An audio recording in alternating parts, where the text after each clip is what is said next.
sa bulok na papaya natin na ito na hindi natin mapakinabangan ang kanyang flesh.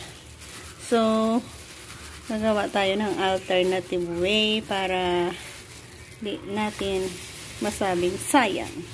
Dahil, itatanim natin ang kanyang buto. Yes, magtatanim tayo ng papaya.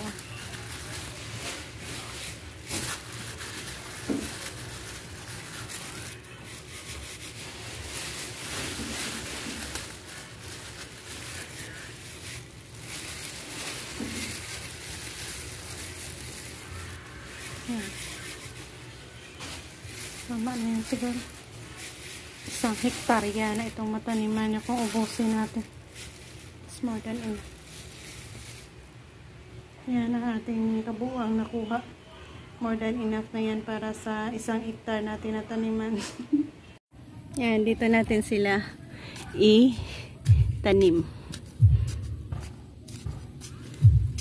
Mayroon tayo dyang pinatubo rin na patola. Ayan ah. Ang ganda ng kanyang tubo. So, lagyan lang natin ng ganyan.